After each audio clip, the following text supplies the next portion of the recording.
الحمد لله نحمده ونستعينه ونستغفره ونؤمن به ونتوكل عليه ونعوذ بالله من شرور أنفسنا ومن سيئات أعمالنا من يهده الله فلا مضل له ومن يضلل فلا هادي له ونشهد أن لا إله إلا الله وحده لا شريك له ونشهد أن سيدنا وسندنا وحبيبنا شفيعنا ومولانا محمدا عبده ورسوله صلى الله تعالى عليه وعلى آله وأصحابه وبارك وسلم. أما بعد فأعوذ بالله من الشيطان الرجيم. بسم الله الرحمن الرحيم. لقد من الله على المؤمنين إذ بعث فيهم رسولا من أنفسهم يتلو عليهم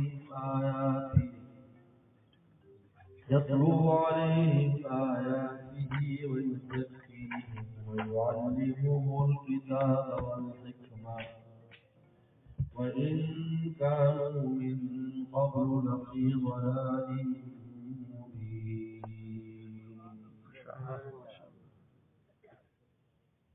قال النبي صلى الله عليه وسلم: أنا خاتم النبيين لا نبي بعدي، أو كما قال عليه الصلاة والسلام. صدق الله صدق رسوله النبي الكريم. حضرات علماء کرام، خصوصاً مولانا عبدالرؤوف صاحب مکی دام برکات، دیگر علماء کرام اور میرے محترم بزرگ اور دوستوں، کئی دن سے میری داڑوں میں تکلیف چل رہی ہے. حضرت مکی صاحب کا حکم نامہ آیا تھا تو میں حاضر ہو گیا. حکیم صاحب بھی دعوت دینے آئے تھے، لیکن کافی عرصے کے بعد وہ نظر آئے تھے. حکیم صاحب امام غائب بعض امام غائب ابھی تک ظاہر ہی نہیں ہوئے. ایسے امام غائب ظاہر ہونے خوشی ہوئی.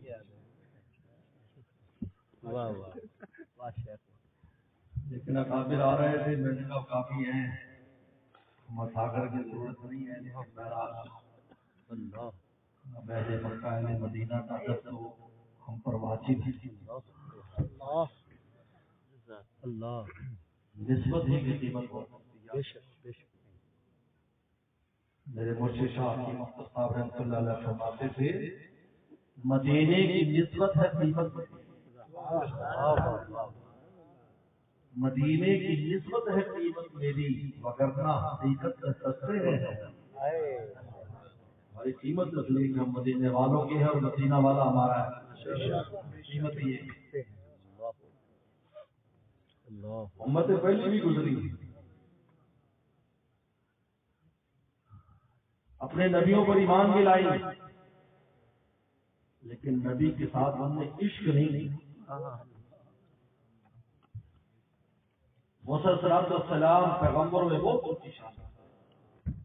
قرآن مجید میں جتنا تذکرہ موسیٰ علیہ السلام کا ہے کسی پیغمبر کا نہیں. آپ علیہ السلام کی تسلی کے لیے ان کے بے شمار واقعات قرآن میں بیان کیے، لیکن امت ان کی عاشق نہیں تھی.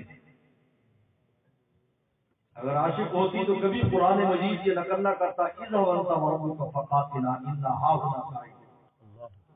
آپ اور آپ کا رب جا کے جنگ لڑے، ہم یہی بیٹھے ہیں، ہم آپ کے ساتھ نہیں جاتے. پیغمبر اسلام نے غزوہ بدر کے موقع پر بخاری شریف میں آتا ہے، اور صحابہ کیا رائے دیتے ہو؟ مقداد ابن اسود کھڑے ہو جنید مسعود تمنا کرتے تھے، کاش میں یہ بات رسول اللہ کی خدمت میں کر دیتا جو مقداد نے کر دی.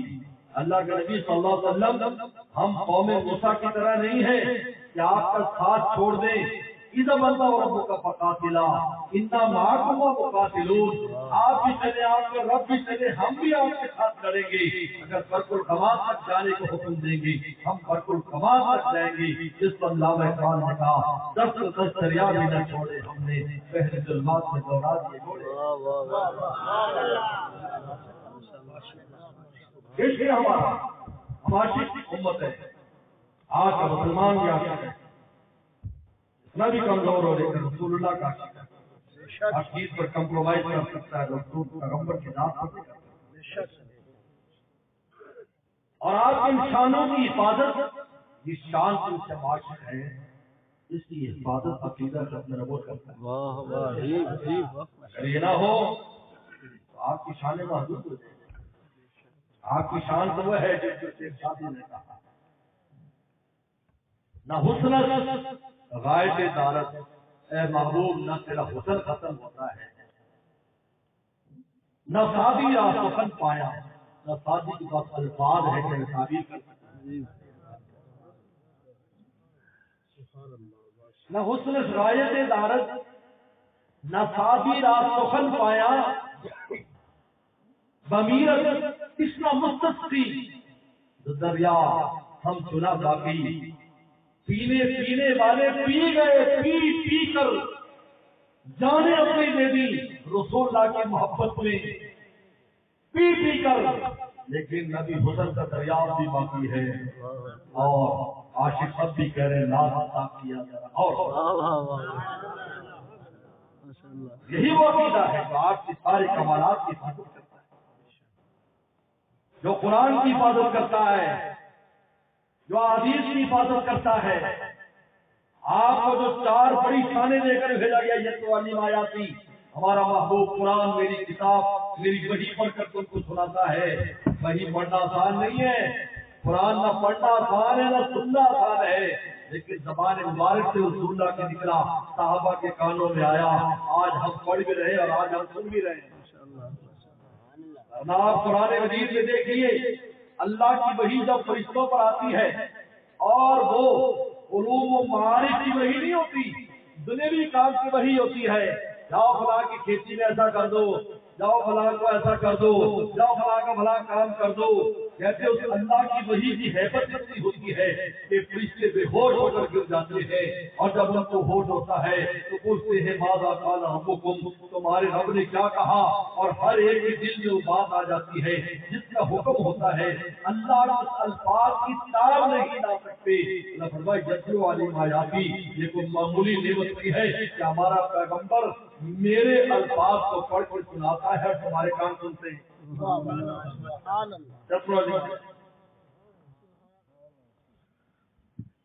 ہمارے استاد مفتی اعظم پاکستان مفتی علی حسن چوکی رحمۃ اللہ علیہ، جو شیخ الحدیث تھے، شان اسلام میں بن ٹون تھے، فرمایا کرتے تھے اگر پیغمبر صلی اللہ علیہ وسلم اپنی زبان مبارک سے قرآن کو نہ پڑھتے، کسی مخلوق کی طاقت نہیں تھی، علی لام تعلیم بھی پڑھ سکتا۔ یہ وہ الف نہیں ہے جو میرا آپ کے قاعدے میں لکھا ہے، یہ اللہ کا الف ہے، اللہ کا الف۔ دیکھو روشنی تو یہ بھی دے رہے ہیں، لیکن ایک اللہ کے بلب ہے، کبھی لوڈ شیڈنگ، یہ سورج ہے، کبھی لوڈ شیڈنگ، وقت میں فرق آیا، فرق ہے، دیکھنے میں چیز ایک ہوگی، لیکن جب مہلک میں منسوب ہوگی تو اس کی طاقت کچھ اور ہوگی۔ تو ایک میرا آپ کی بننے کی بجلی ہے، کتنی دفعہ جا چکی اور آ چکی، شکر ہے سورج کے اوپر بل نہیں آتا۔ ہو سکتا ہے کسی زمانے میں ایسا محکمہ آ جائے سورج کی روشنی میں بل جمع کراؤ، اتنی بل آئے گی کہ پوری قوم بل بنا رہی ہے۔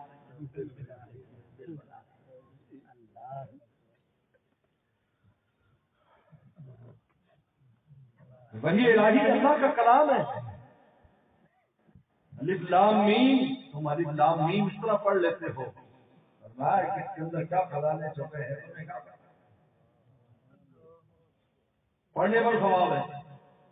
ہمارے والد رحمۃ اللہ علیہ مولانا نیاز احمد صاحب بہت سے لوگ اس کے بارے میں جانتے، ہم نے سنا ہے، چین سے آئے تھے، ترکستان چین سے، ہجرت کر کے آئے تھے، دارالعلوم دیوبند میں پڑھا، باور نگر استاد لے باور نگری ہو سارا قوم قبیلہ ادھر ہی۔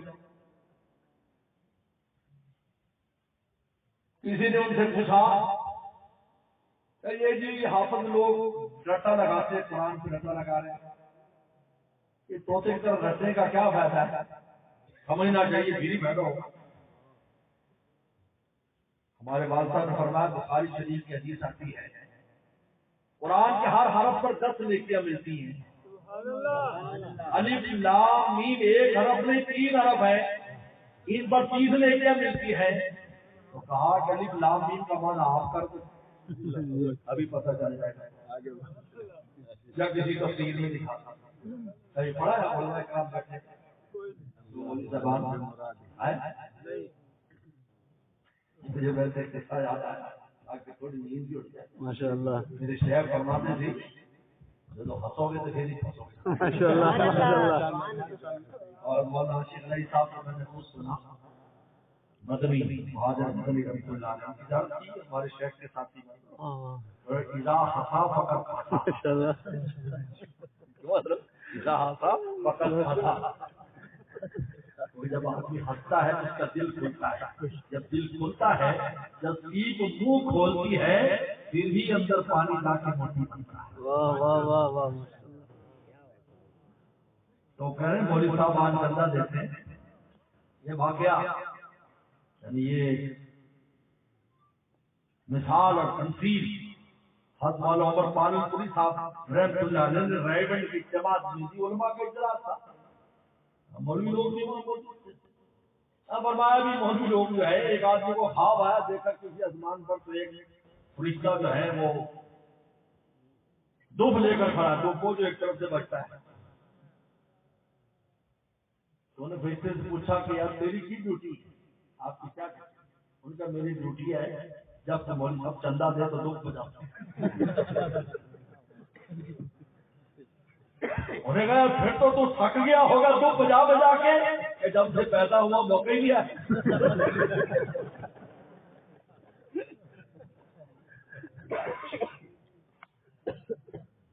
یتلو روایاتی، ہمارا محبوب ہماری وحی کی تلاوت کر کے تمہیں سناتا ہے، وہ جو زکیہم تمہارے باطن کو پاک کرتا ہے، وہ یعلم الکتاب کتاب اللہ کی تفسیر کرتا ہے، والحکمہ اپنی سیرت سے اپنی صورت سے اپنے الفاظ سے تمہیں زندگی گزارنے کا طریقہ بتاتا ہے، جس کو حدیث کہتے ہیں۔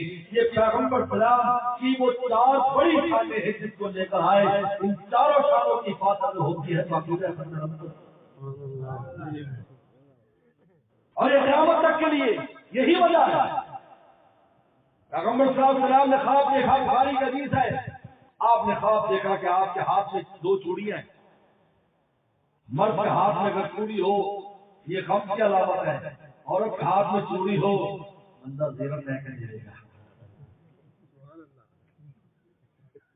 اچھا سوانیت سب سے الگ نکل کر اللہ نے ہمیں سفارش کی۔ عورتیں کہتی ہیں حضرت سے بیعت ہو جاؤ، بندوں کو لے کے آتی ہے، کیوں لے کے جاتے ہو؟ کہتے ہیں ہمارے حقوق سب سے زیادہ یہی بیان ہے، یہ باقی تو مرد کی بندی سے بات ہے، ہم کمزوروں کے ساتھ ہیں۔ مرد خواب دیکھے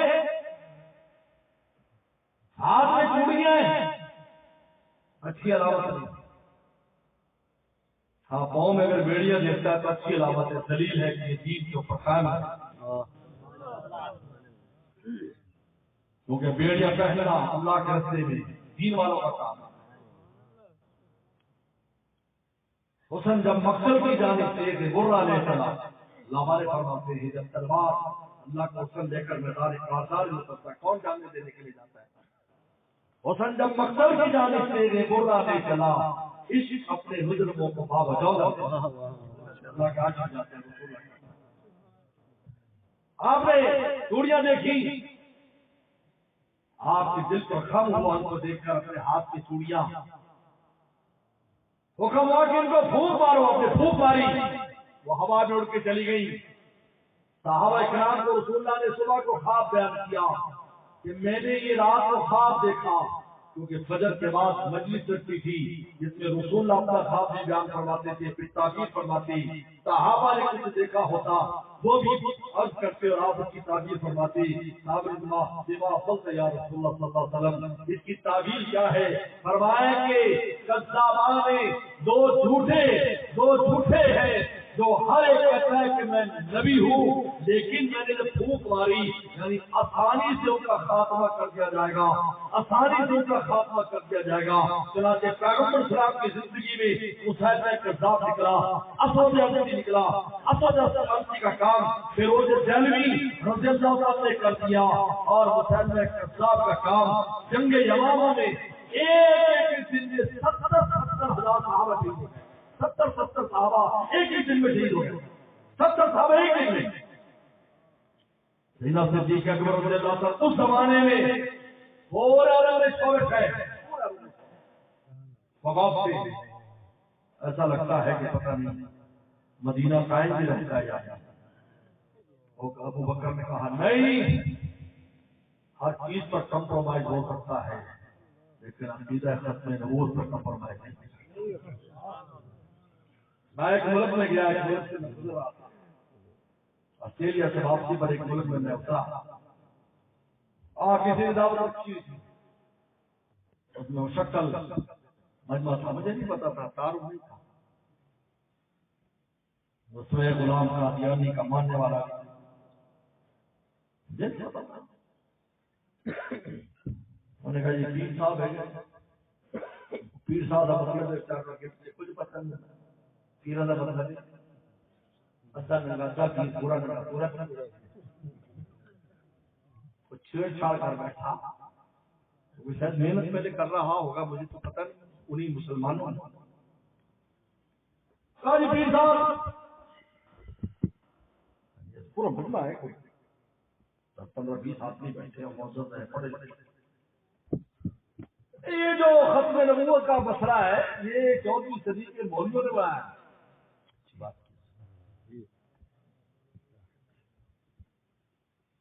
انہوں کی پتہ پیر صاحب مولوی صاحب کی کئی بندے چھڑ گئے، پھر انہوں نے جان چھڑانا تھانے فرمایا کہ بعد جگہ تار ننگی ہندی میں کھڑے میں تیر لگی ہاتھ لاؤ میں کہاں چلتا ہے،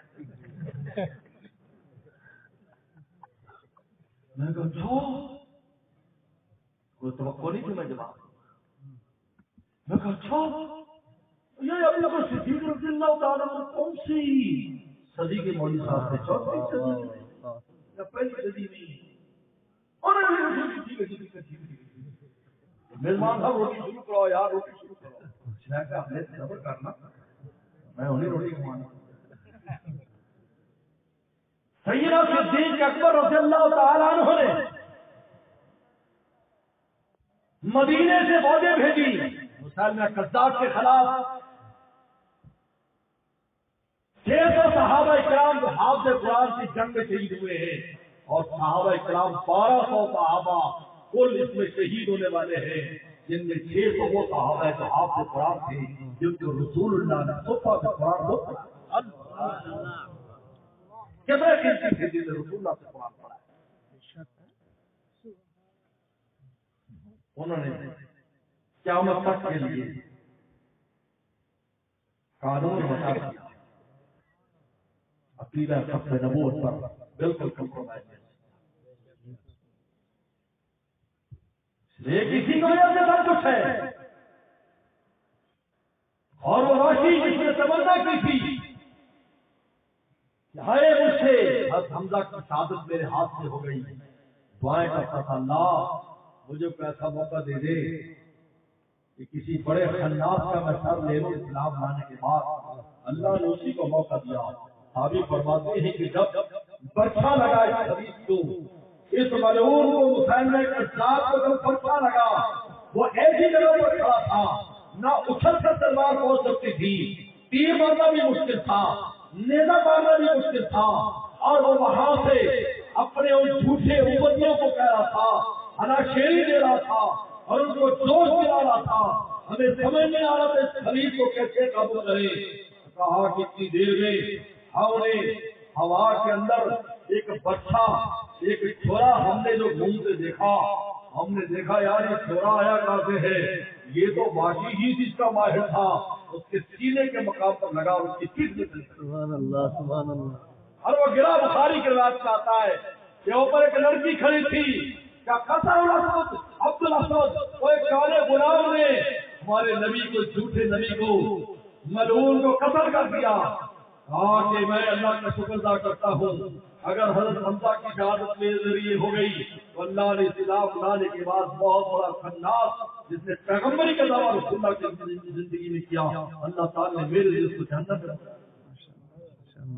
بتائیے اگر کوئی مصلحت اس میں چلتی وہ ایسا وقت تھا آپ مشورہ کر لیتے اس کام کو مؤخر کر دیا جائے، دینی کی سیاست کا مسئلہ ہے۔ آج ہمارے ملک ہماری حکومتوں کو سیاست کی پڑ جاتی ہے، ہمیں سیاست کا مسئلہ ہے۔ بھائی یہ اسلام کے نام پر ملک ہے، سارے ملک اسلام کے نام پر ہے، جو بیٹھے ہوئے جو بھی مسلمان ملک کو قرآن بیٹھا ہے اسلام کے نام پر۔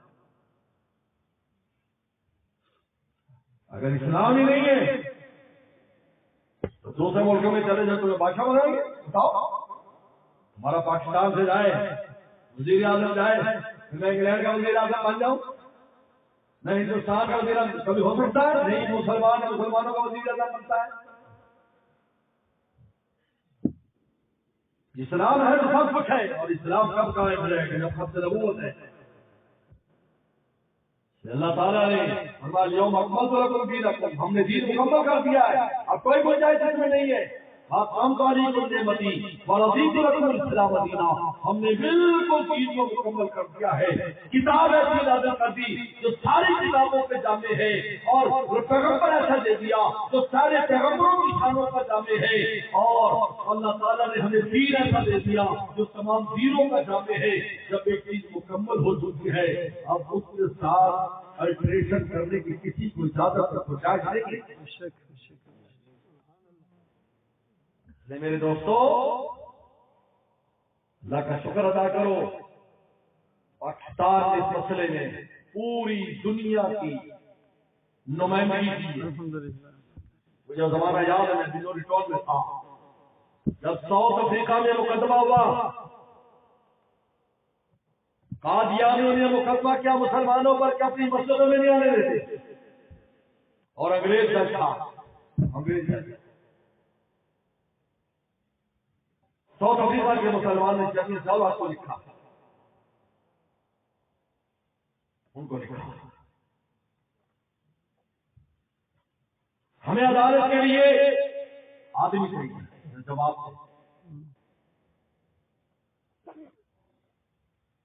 جاؤ نے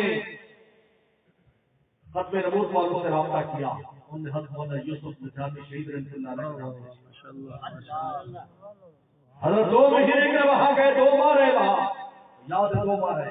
حضرت ہمارے عزیز بھی ہے، حضرت کی 2 بیٹیاں میرے 2 چھوٹے بھائیوں کے گھر ہماری عزیزداری تھی، اور یہ میں اپنے والد کی کرامت سمجھتا ہوں۔ ہماری تو یہاں کوئی برادری نہیں، لیکن ساری برادری ہماری ماشاءاللہ ماشاءاللہ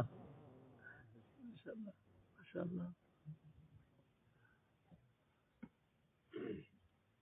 2 مہینے وہاں ہے، وہ انگریز ہے، انگریز ہے، وہ مسلمان نہیں انگریز ہے۔ انہیں دلائل سنے، دلائل سننے کے بعد قاضیان سے کہا تم اپنے آپ کو مسلمان نہیں کہہ سکتے۔ اللہ، یہ مولوی صاحب کے دلائل بڑے وسیع ہیں، معلوم ہوتا ہے کہ تمہاری کتاب، تمہاری احادیث، تمہاری جو استدلال کی 4 بنیادیں ہیں، قرآن، حدیث، اجماع امت اور قیاس، اور استدلال کے جو 4 طریقے ہیں، 4 طریقے جس کے ذریعے تم استدلال کرتے ہو، دلیل لاتے ہو، ان میں قتل کسی قسم کی گنجائش نہیں ہے کہ تمہارا مسلمانوں کے ساتھ کوئی تعلق ہے، لہذا میں آرڈر جاری کرتا ہوں کہ تمہیں مسلمانوں کی مسجد میں جانے کی اجازت نہیں۔ الحمدللہ ماشاءاللہ ماشاءاللہ۔ میرے دوستو اسلام کی حفاظت قربانی کے ساتھ ہوتی ہے۔ الحمدللہ قوم نے قربانی دی، 76 میں قربانی دی، 50 کی دہائی میں قربانی دی، اللہ نے قانون عرب ملکوں کے قانون بعد میں بنایا، اس کے بعد پاکستان کے بعد یہ سارے پاکستان کے مقتدی تمام اسلامی ملک پہلے یہاں قانون بنا ہے تو سب کا قانون پہلے یہاں قادیانیوں کو کافر قرار دیا گیا ہے تو پورے ملکوں کے اندر کافر قرار دیا گیا۔ یہ ہمارے علماء کی اپنی بات کر کے میں ختم کر رہا ہوں۔ کسی نے ایک عالم سے سوال کیا کہ انگریز ہندوستان میں آیا، انگریز تھائی لینڈ میں آیا، انگریز ملیشیا میں آیا، انگریز انڈونیشیا میں آیا، انگریز ترکی میں آیا، انگریز مصر میں آیا، انگریز افریقہ کے ملکوں میں آیا، ہر ملک کے لوگوں کی حیات اور ثقافت بدل دی۔ انڈونیشیا والے جو کرتا اور لنگی پہنا کرتے تھے، پینٹ شرٹ پہننی شروع کر دی، یہی ترکی والوں کا حال ہوا۔ ترکی والے لمبے لمبے لباس پہنتے تھے، انہوں نے پینٹ شرٹ پہننا شروع کر دی، مردوں نے بھی عورتوں نے بھی۔ مصر میں ثقافت بدل گئی اور سارے لیبیا میں ثقافت بدل گئی، لیکن کیا بات ہے کہ ہندوستان کی ثقافت نہیں بدلی۔ شلوار قمیض والے آج بھی شلوار قمیض میں اور دھوتی والے آج بھی دھوتی میں۔ اگر کوئی پینٹ شرٹ پہنتا ہے تو اپنی مجبوری میں پہنتا ہے، یا تو نوکری کے لیے پہنتا ہے یا چھوکری کے لیے پہنتا ہے۔ جوان لوگ عشق و شوقی سے بڑا شوق ہے، دل نکل کرتا۔ ہمارے یہاں ایک عاشق پکڑا ساتھ ہمارے سامنے تھانہ ہے، تھانے میں بھی ہمارے دلی دوست ہے بڑی تھی نظر صاحب کیس آیا جی عاشق ادے میں برسوں تک انہوں پٹھا پا دے جدو 2.5 فٹ کا لیٹر 2-3 باری پھیریا عشق بن گیا۔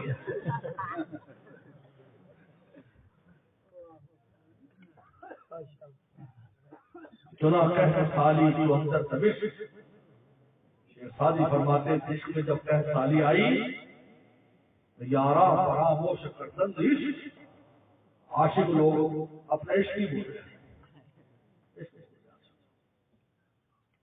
لیکن اب مولا اور رسول کے عاشق ایسے نہیں ہوتے۔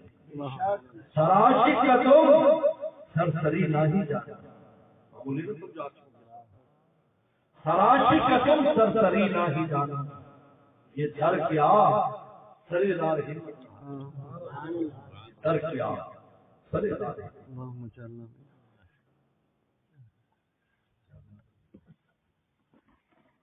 کیا بات ہے ہندوستان کی ثقافت، ہندوستان کی ثقافت یہ میرے شیخ کا مجھ پر اثر ہے۔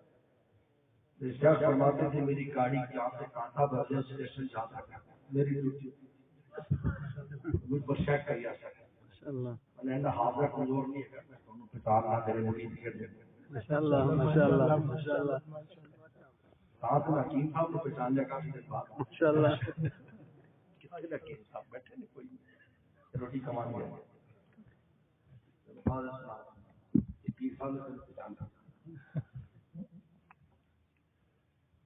کیا ثقافت نہیں بدلی؟ اس عالم نے کہا کہ انگریز مصر میں جامع ازہر میں علماء کو جمع کرنے کا دیکھو، اب میں یہاں پر حکومت کرنے کے لیے آیا ہوں، تمہیں کوئی اعتراض ہے؟ لیکن کوئی اعتراض نہیں، ٹھیک ہے آپ کرو۔ لیکن ہندوستان میں آیا مولوی ڈر کے چڑھ گئے، ہر داڑھی والے سے ڈرتا تھا، اور حضرت سید عطا شاہ سے بخاری رحمۃ اللہ علیہ سے پہلے کسی نے تقریر کی، انہوں نے کہا انگریز ہم تیرا موریا بستر گول کرا دیں گے۔ بعد حضرت کا بیان نظر فرمایا موریا بستر کو ضرور لے آیا تھی، موریا بستر کی کھاتا ہے وہ یہ تھے صرف 35 لاکھ ایک ہوتے تھے۔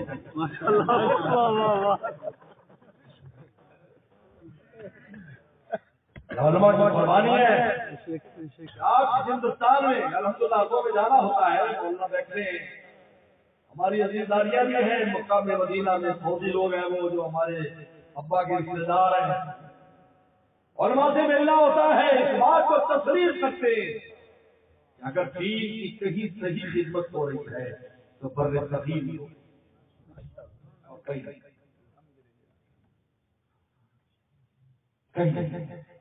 کیا ہو رہا یا کسی فتنے کو اجازت نہیں کہ سر اٹھائے گا عالم جنڈا لے کے اس لیے کسی نے کہا بات ختم ہوتے تھے پھر لمبی ہوتی ختم. کسی بزرگ نے کہا کہ یار یہ جو مولوی لوگ ان کی بڑی ٹھاٹ کی وجہ سے ماشاءاللہ روٹی سبزی ہر شے. انہوں نے کہا ایک آدمی مرغیاں پالتا جو انڈے دیتی تو صبح کو دانے لیتا وہ دانا ادھر کے وہ بیچاری بھاگ کے کھاتی پانی رکھ دیتا ہے پھر ان سے انڈے بھی لیتا ہے بیچتا بھی ہے انڈے بھی بیچتا ہے ان کو بھی دماغ کھا جاتا ہے. اور ایک مرغا ہوتا ہے جس کو لڑواتا ہے اس کو بغل میں لیے پھرتا ہے. ایک جگہ گیا تو رستہ بھول گیا کہ بالکل اندھیرا ہو گئی جنگل ہو گیا ایک بندہ ہو گیا تو پکڑے کوئی لے ہر کی انہیں موٹر سائیکل ہو گیا. میں کہ یار کیا خطرناک ہے ایسا جو کچھ ساڑھے کو سے بھی لوڈ کر دیا مگر تیری بغلے چاہیے یہ مرغا ہے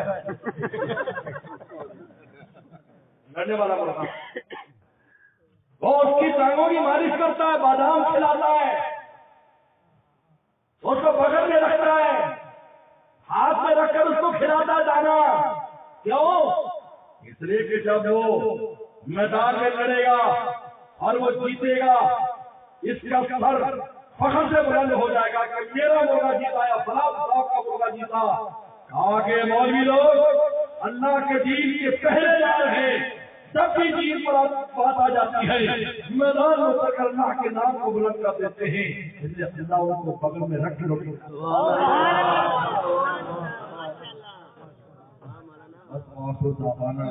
ماشاء اللہ